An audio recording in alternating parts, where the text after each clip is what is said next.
Mañana, 24 de noviembre, se cumplen 10 años de la promulgación de la exhortación pastoral Evangelii Gaudium del Papa Francisco, que se convierte en documento programático de todo su pontificado. Podría decirse que todo lo que ahí se expresa resume lo que después va a ir desplegando en diferentes instancias de su magisterio y ministerio pastoral.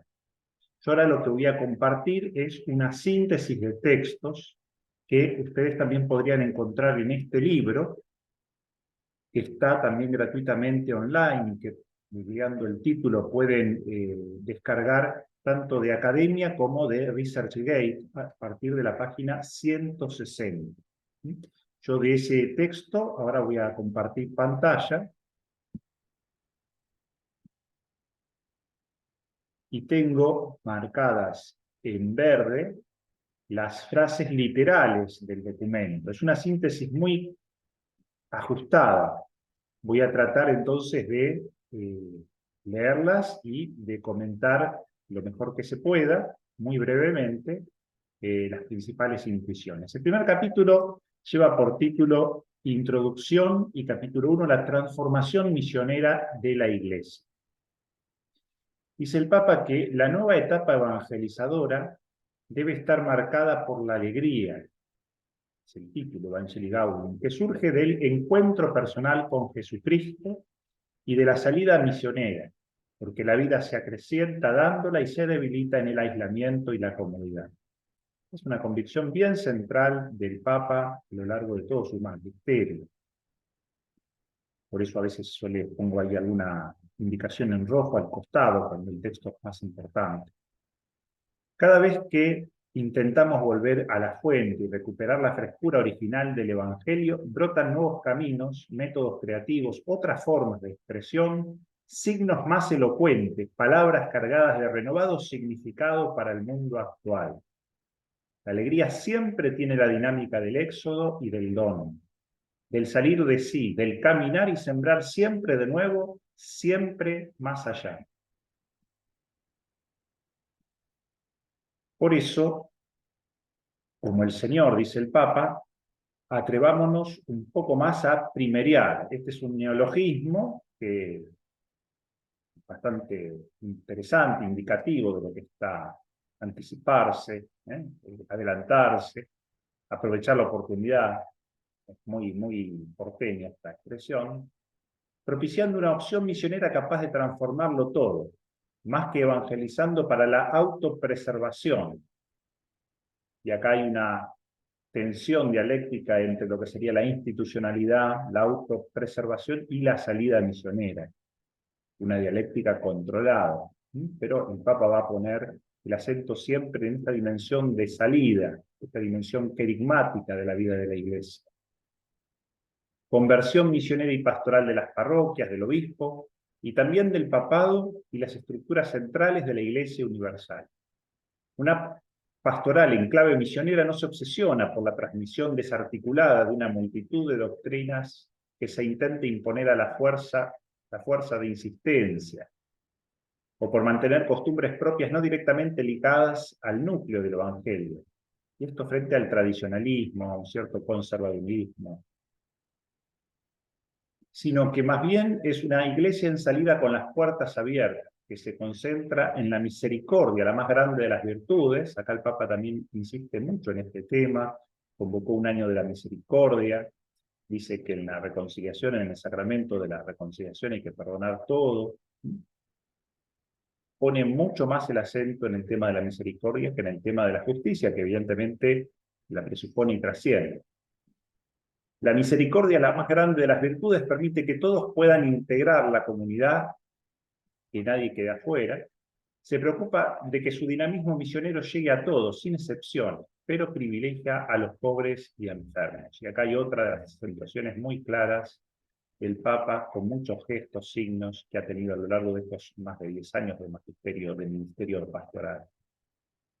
Concluye el Papa: prefiero una iglesia accidentada, herida y manchada por salir a la calle, antes que una iglesia enferma por el encierro y la comodidad de aferrarse a las propias severidades.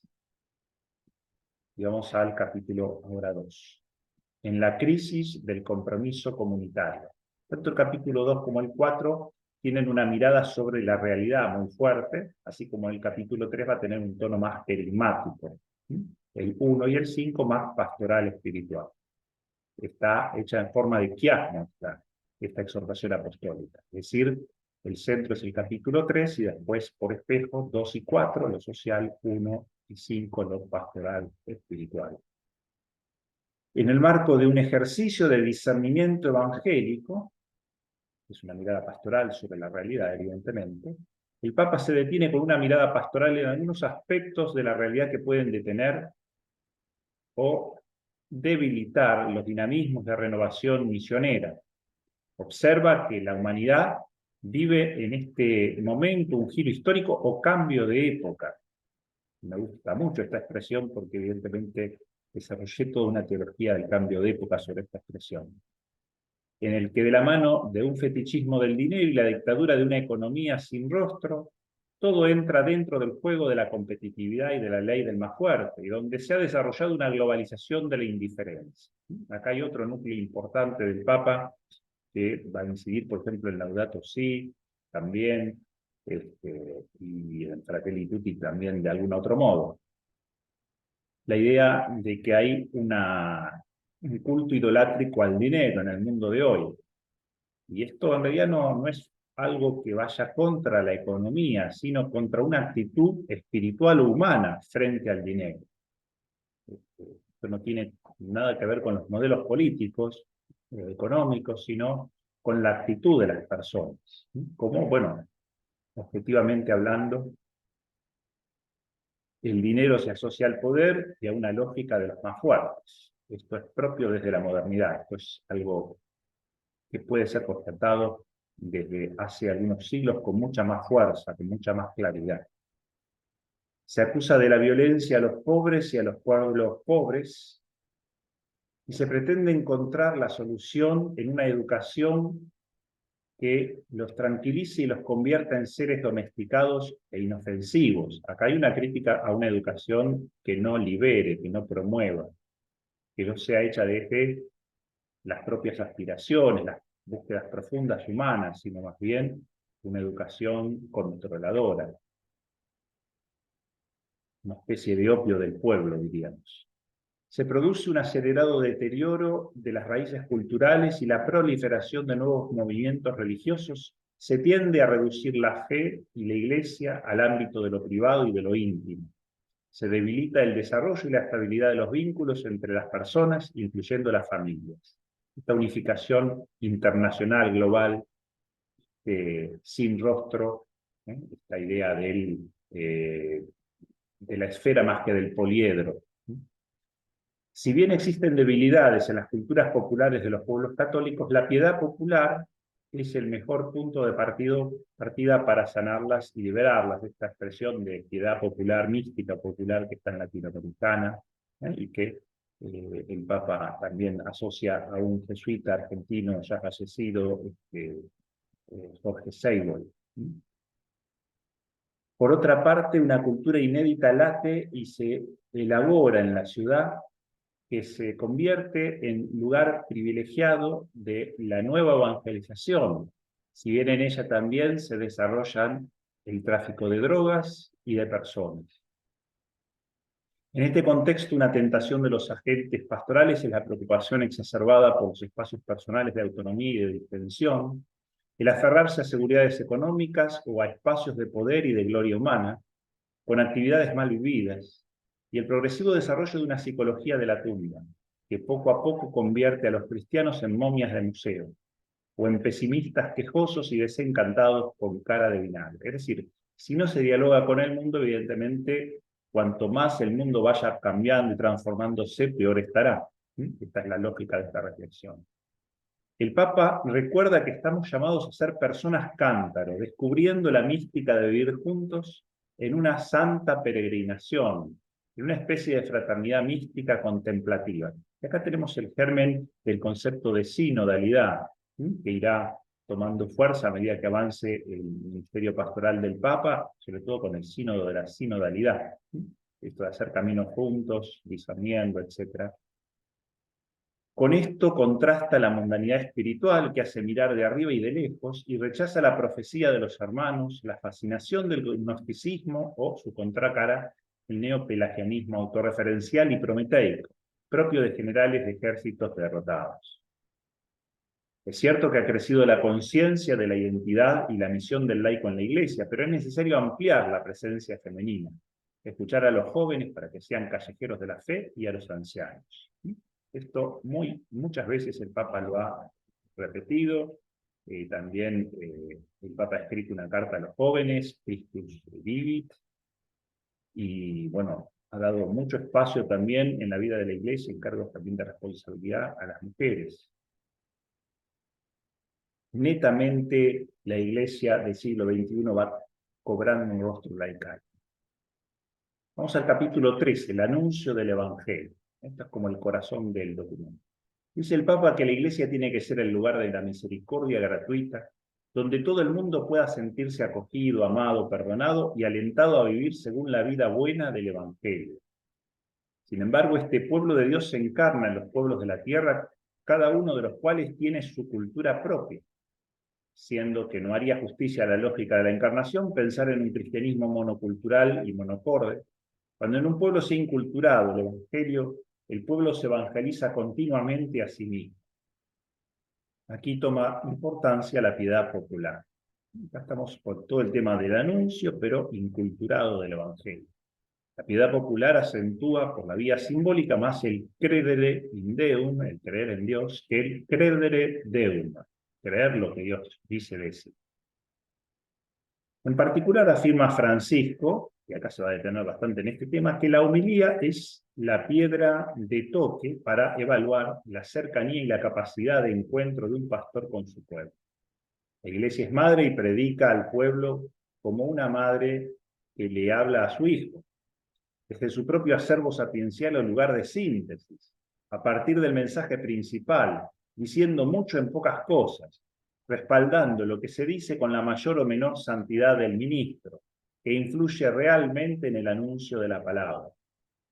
Un predicador es un contemplativo de la palabra, pero también un contemplativo del pueblo, que hace de la preparación de la predicación un ejercicio de discernimiento evangélico que orienta hacia el futuro.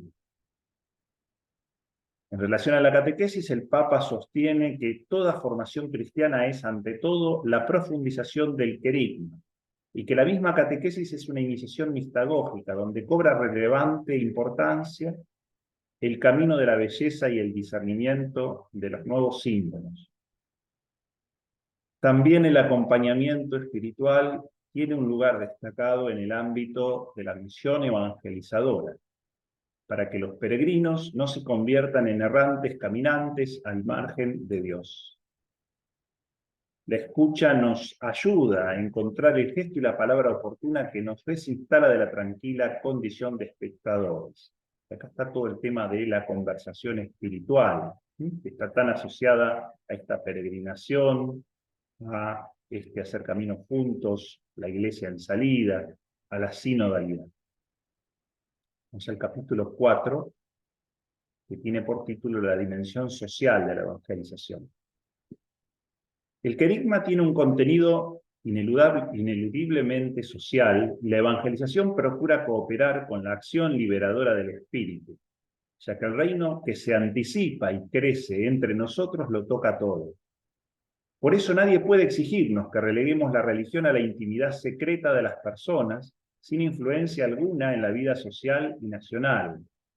Esto frente a ciertas propuestas liberales de la religión en la esfera de lo privado, sin posibilidad de manifestación pública, es decir, un laicismo militante que en el fondo es una religión de signo negativo. Incumbe a las comunidades cristianas analizar con objetividad la situación propia de su país. También en este sentido, entonces, la Iglesia se descentra en cada una de sus comunidades, en cada una de sus iglesias particulares. No hay una iglesia uniforme, universal, aséptica de las culturas, sino enraizadas, encarnadas, inculturadas en cada región del mundo.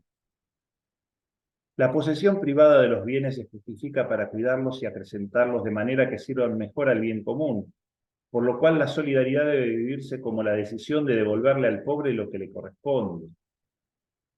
No hablamos solo de asegurar a todos la comida o un decoroso sustento, sino de que tengan prosperidad sin exceptuar bien alguno. Esto frente a la exacerbación de la propiedad privada en detrimento de los demás. Hay que recordar que la noción de propiedad privada viene para asegurar que cada uno a través de su trabajo pueda conseguir lo necesario para su propio sustento y el de su familia. En ese sentido supone el destino universal de los bienes. Hay un signo que no debe faltar jamás, la opción por los últimos, por aquellos que la sociedad descarta y desecha. Para la Iglesia, la opción por los pobres es una categoría teológica antes que cultural, sociológica, política y filosófica. Dios les otorga su primera misericordia. Por eso quiere una Iglesia pobre para los pobres. La peor discriminación que sufren los pobres es la falta de atención espiritual. Por eso la opción preferencial por los pobres debe traducirse principalmente en una atención religiosa privilegiada y prioritaria. Y aquí el Papa siempre destacó la importancia de los santuarios al respecto. Nadie puede sentirse exceptuado de la preocupación por los pobres y por la justicia social. Estoy lejos de proponer un populismo irresponsable, pero la economía ya no puede recurrir a remedios que son un nuevo veneno. La vocación del empresario es una noble tarea, siempre que se deje interpelar por un sentido más amplio de la vida. La política tan denigrada es una altísima vocación. Ruego al Señor que nos regale más políticos a quienes les duela de verdad la sociedad, el pueblo, la vida de los pobres. Estas son unas situaciones netamente pastorales que hace el Papa desde un documento explícitamente pastoral que busca animar la vida pastoral de la Iglesia. Desde la doctrina social de la Iglesia, tal vez hay cuestiones que puedan entrar en otras formas de diálogo con la vida social. De nuevo, esto es sobre todo un documento destinado a los cristianos, a los católicos, en primer lugar, que participan de esta Iglesia del siglo XXI, este esfuerzo por renovar, renacer de lo alto del espíritu, esta Iglesia en salida, pero al momento de entablar un diálogo con la vida social, posiblemente pueden haber también otro tipo de criterios. Esto es importante entonces distinguir lo que es la teología pastoral de lo que es la doctrina social de la Iglesia. Dentro de las nuevas formas de pobreza y fragilidad están las diversas formas de trata de personas y los niños por nacer. No es progresista pretender resolver los problemas eliminando una vida humana. Por último, somos custodios de las demás criaturas, seres frágiles e indefensos que muchas veces quedan a merced de los intereses económicos o de un uso indiscriminado. Esto se despliega ampliamente entonces en Laudato Si y también en Laudate Deum, sobre el cambio climático, el cuidado de la casa común. Mientras que el tema de la fraternidad universal, a la que se hizo referencia en muchos casos, y sobre todo aludiendo a los pobres, aparece netamente, con mucha claridad en Fratelli Tutti. El Papa sostiene que para avanzar en la construcción del bien común hay 4 principios relacionados con tensiones bipolares propias de toda realidad social, y esto lo va a repetir en varias ocasiones. El tiempo es superior al espacio. Este principio permite trabajar a largo plazo sin obsesionarse por resultados inmediatos. La unidad prevalece sobre el conflicto, lo cual supone aceptar, sufrir el conflicto, resolverlo y transformarlo en el eslabón de un nuevo proceso. Tercer principio, la realidad es más importante o superior a la idea. Esto supone evitar diversas formas de ocultar la realidad. Por último, cuarto, el todo es superior a la parte. Hace falta prestar atención a lo global para no caer en la mezquindad cotidiana. Al mismo tiempo no conviene perder de vista lo local, que nos hace caminar con los pies sobre la tierra. Es necesario hundir las raíces en la tierra fértil y en la historia del propio lugar, que es un don de Dios, e integrarlo. La mística popular acoge a su modo el Evangelio entero. Por último, Francisco concede una gran importancia al diálogo como forma de encuentro, la búsqueda de consensos y acuerdos, pero sin separarla de la preocupación por una sociedad justa, memoriosa y sin exclusiones. También el diálogo con la ciencia, que trasciende el cientismo y el positivismo estrechos, el diálogo ecuménico, ya que somos peregrinos y peregrinamos juntos, el diálogo con el judaísmo y el diálogo interreligioso, en el cual nunca se debe descuidar el vínculo esencial entre diálogo y anuncio. Acá el Papa da varios ejemplos en sus propios testimonios, en su propia vida, por ejemplo, en el diálogo con el rabino Skorka, también con el líder sunita Ahmad Al-Tayeb, del que surge justamente después la carta encíclica Fratelli Tutti.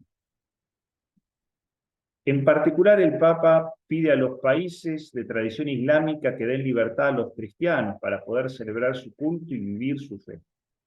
En relación a la libertad religiosa, Francisco afirma que el debido respeto a las minorías de agnósticos o no creyentes no debe imponerse de un modo arbitrario que silencie las convicciones de mayorías creyentes o ignore la riqueza de las tradiciones religiosas, y que no parece razonable y culto que se desprecien los escritos que han surgido en el ámbito de una convicción creyente, olvidando que los textos religiosos clásicos pueden ofrecer un significado para todas las épocas. Y vamos ahora al último capítulo, quinto, evangelizadores con espíritu. Jesús quiere evangelizadores que anuncien la buena noticia no solo con palabras, sino sobre todo con una vida que se ha transformado, transfigurado en la presencia de Dios. Para un renovado impulso misionero no sirven ni las propuestas místicas sin un fuerte compromiso social y misionero, ni los discursos y praxis sociales o pastorales sin una espiritualidad que transforme el corazón. Por eso, cuánto bien nos hace dejar que Él, Jesús, vuelva a tocar nuestra existencia y nos lance a comunicar su vida nueva. El verdadero misionero que nunca deja de ser discípulo misionero, escucha y comunicación, sabe que Jesús camina con él, habla con él, respira con él, trabaja con él. Pero para ser evangelizadores de alma también hace falta desarrollar el gusto espiritual de estar cerca de la vida de la gente. La misión es una pasión por Jesús, pero al mismo tiempo una pasión por el pueblo. Jesús quiere que toquemos la miseria humana, que toquemos la carne sufriente de los demás. Jesucristo no nos quiere príncipes que miran despectivamente, sino hombres y mujeres de pueblo. Esto se lo dice el Papa en varias ocasiones, sobre todo a los obispos, que no sean príncipes sino pastores. Un misionero entregado experimenta el gusto de ser un manantial que desborda y refresca a los demás, sintiendo que es lindo ser pueblo fiel de Dios. Esta es la expresión que más utiliza el Papa para hablar de la Iglesia, pueblo fiel de Dios. Está convencido que en medio de la oscuridad siempre comienza a brotar algo nuevo, que tarde o temprano produce su fruto. Tiene la certeza que Dios puede actuar en cualquier circunstancia, también en medio de aparentes fracasos, y la seguridad de que no se pierde ninguno de sus trabajos realizados con amor. Por último, no hay mayor libertad que la de dejarse llevar por el Espíritu. Esto supone dar lugar también a la intercesión, porque la contemplación que deja fuera a los demás es un engaño. Todo este capítulo entonces tiene que ver con la profunda vinculación entre espiritualidad y pastoral, fe y vida. María es la madre de la evangelización y sin ella no terminaríamos de comprender el espíritu de la nueva evangelización. El pueblo lee en esa imagen materna todos los misterios del Evangelio. María es el icono femenino de la Iglesia, que a través de las distintas advocaciones comparte las historias de cada pueblo que ha recibido el Evangelio. Su excepcional peregrinación en la fe representa un punto de referencia constante para la Iglesia, sobre todo en la noche de la fe. Y concluye. Hay un estilo mariano en la actividad misionera de la Iglesia que es revolucionario por la ternura y el cariño. Interesante esta este concepto de revolución, más bien desde lo cordial, no desde las praxis o desde las ideologías, desde lo cordial, ¿sí? Que tiene mucho que ver también con la belleza y la acción del espíritu, la rúa. María sabe reconocer las huellas del Espíritu de Dios en los grandes acontecimientos y también en aquellos que parecen imperceptibles. Es contemplativa del misterio de Dios en el mundo, en la historia y en la vida cotidiana de cada uno y de todos. Es la que sale para auxiliar a los demás sin demora. Bueno, esta es una síntesis entonces del documento Evangelii Gaudium, que mañana 24 de noviembre cumple 10 años. Esta síntesis, ustedes, como les dije al inicio, pueden encontrarla en este libro, que googleándolo, pueden leerlo tanto, descargarlo tanto desde Academia como desde ResearchGate. Por supuesto, esta síntesis no anula el fruto de una relectura tranquila, pausada, meditada del mismo documento.